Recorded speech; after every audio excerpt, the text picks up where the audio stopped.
Welcome back. This is Diane from Faithart Design Studio. And in this video, I am going to be showing you the fun and wonderful little things that I'm adding to my junk journal. Now, go back and watch how I made this junk journal. This is all from scraps, throwaway items, old books, lots of fun things that would have been destroyed. So it's truly a junk journal. But because I'm a faith artist, I'm turning it into a faith treasure journal. And let me show you what I've been working on.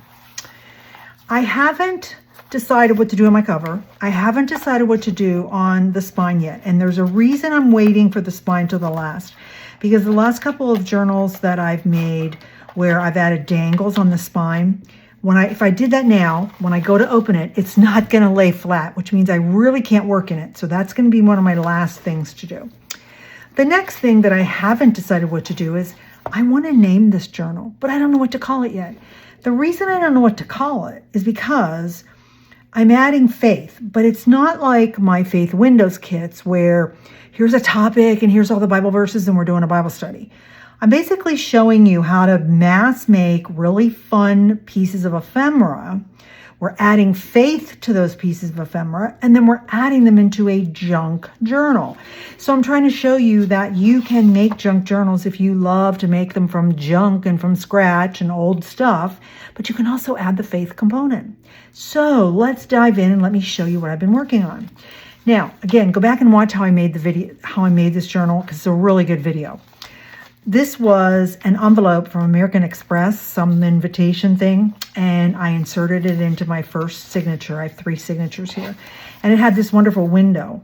And so then I was thinking, well, what would look really good there? And I have this phenomenal book that I got at a thrift shop. I paid $1.99 for this book. If you could touch this book and really see it in real life, you would know why I bought this book. First of all, I love medieval and the Renaissance art. And this is the story of 6 tapestries that were discovered, in 1882. Yeah. The first mention of these tapestries dates from 1814, and it was in somebody's house in France, okay? And they started to restore them, and it took them years and years and years to restore them. But it's the most wonderful, wonderful book to read. And so what I decided to do was I can't scan these and give you these in a kit. I wish I could. You could go online and try and get some of these. Again, I don't even know if this book is available. Who knows? But I'm just using the pages because they're so stunningly gorgeous, and I'm using them in the bits and pieces. But I don't want to forget about the true story. So what I decided to do was I scanned the back of the book, and on there, as most books do, on the back cover, kind of gives you an overview what's the book's about. And so this is The Lady and the Unicorn Tapestry, is famous for its brilliantly simple yet enigmatic composition, warm colors.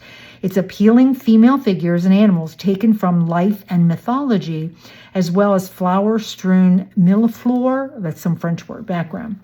And so over the last 2 centuries, much has been written and many theories advanced about this fascinating 6-piece hanging, which has significantly enhanced our understanding of the work.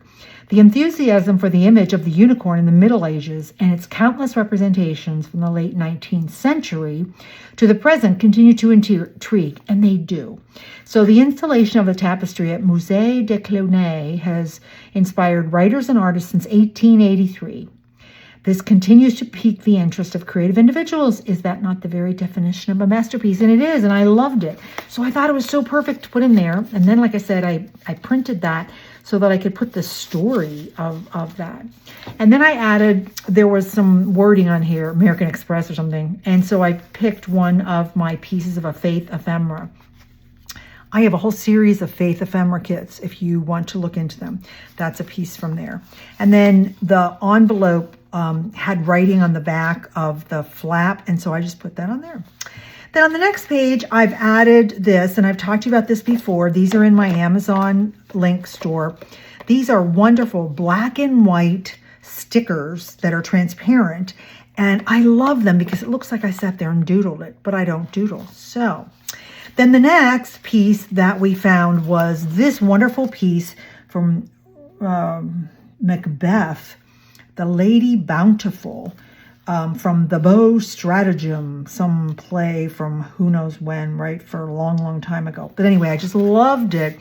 Again, it's another book that I got probably for like $1 in a junk resale shop. I keep forgetting to say that. And so what we did was we folded it, and then this, there's all these beautiful plates, they call them in the book. And so they have this piece of tissue paper with the writing on top. So I decided to add it to the back. Then I did some stamping, and then I added boo-boo tape. Now, if you don't know about boo-boo tape, okay, Margaret from Seven Plaza last year created boo-boo tape, and I bought her boo-boo tape because I'm not going to sit there and make that because she did it so wonderfully well. And you print it on clear sticker paper, and I had the shiny sticker paper in that a year ago. And then I just keep it in this little thing. And so it looks like you're, it's like from the ancient, so you're just adding all this fun stuff. And then I decided I wanted to add something that I had just read. And I'm reading this book. I typically read it a couple days a week. It's called Amazing Grace, 366 Inspiring Hymn Stories for Daily Devotions. And when I come across one that just really speaks to me that day, I was going to try and photocopy all this, and then I realized, forget it, Diane. It's another book that will sit on a shelf and somebody will throw away someday when I'm dead. So I've now decided to just take out the devotion that just really meant something to me. And so this one for March 14th was Standing on the Promises. And of course, why is that important to me? Because in January, Debbie Wallbank from Pouring My Art Out for the Lord, and I did a whole, the Promises of God for the whole month of January. That's a whole wonderful series. Go watch that. So this was talking about, let's see, who is this? R. Kelso Carter, who lived 1849 to 1928, wrote a hymn, and you've heard it before. Standing, standing, standing on the promises of God, my Savior. I don't sing. Standing, standing, I'm standing on the promises of God. And so I thought, I want to just put that in there. I don't know why, it just needs to be in there. So I did some doodling. I wrote Standing on the Promises of God, and I'm going to put this in here. And this is the coolest book. You can actually get this on Thrift Books. I think I paid $1.50 for this. It's Kenneth Osbeck. So if you want to get it, go ahead and take a screenshot right there. Okay. It's a really good thing to read every day because you read a little devotional. You learn about the person who was so moved by one of God's verses, because it's from 2 Corinthians 1:20.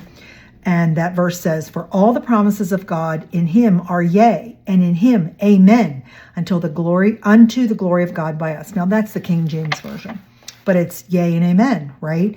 And then we talked about that back in January. And so you get to learn a little bit about the person, about why they wrote that, what the Bible verse was, and then that. So I just decided to put that in here, and I made that into a pocket. And then we'll flip the page, and I told you I added that. Okay, on this page, this is from this really cool, again, I got this from my library. They were throwing books away, and I got it for free. This was the history of games, board games. And so in my video that I did for Mass Make March just like a week ago when we did paint samples, and I used, again, one of, you could just add these clear stickers to the paint sample, and then I added a little piece of a Bible verse to it. And so this is some really fun stuff that I got from Clement's Creations. Is that her name? That gave me all that. I bought that that pack of old stuff, and she had that in there. See, here's the rest of it. Isn't it gorgeous? So I decided to just ruffle it, and I stapled it on there, and I ruffled it on the back. So that's what's on there. Okay, now this next little piece I found through my stash. This is in one of my ephemera kits. I did a whole series of letters like J for Jesus, G for God, right, and things like that. And I just roughed it up on the edges and used the boo-boo tape. And doesn't it look like it's some vintage thing? And then on the front of it, I used a piece of, this came in, I think she sent me that too, this piece of burlap. And then I told you, I'm always talking to you about if you get any of those little devotional books, before you throw them away, go through and cut out all the Bible verses. And then you've got Bible verses you can just stick in whenever you want. And I love this one for Psalm 91:1. Remain stable in every situation. He who dwells in the secret place of the Most High shall remain stable and fixed under the shadow of the Almighty, whose power no foe can withstand. Why do I have that in there? Because I think I told you, I just talked about it in a video that you haven't seen yet. It's coming up. I'm making them in advance. I actually took 3 days off, which I never take 3 days off, okay? And I realized I was just getting burnt out. So this was a really good one to stick in here. Remain stable. So be stable, Diane. Rely on him. It's all about him, even when I feel like I'm getting burned out, to take a break. So that's what we have on there. And then we flip this. And what did I do over here? Nothing. We didn't do anything there or there. But then I did this. Okay. Now, if you're not in our Facebook group, Rooted in Christ, you need to go join that group. Because if you want to be inspired by making faith journals, and Debbie and I post things that we make, and our kits are in all there. And then a lot of people, and in fact, my sweet, sweet friend, Mickey McCumby, has started posting, and I'm so happy she's doing this. She said she had trouble sleeping the other night, and she woke up and realized she needed to listen to something. And so she listened to this Bach piece. Hold on. And then she ended up going and looking all this stuff up, and she put it in the Facebook group. So I just copied it and printed it on some cream colored paper. And it's so awesome because she talks about the Good Shepherd, okay? And if you didn't know, I have been on my Wednesday Bible study that I have here every Wednesday at my house.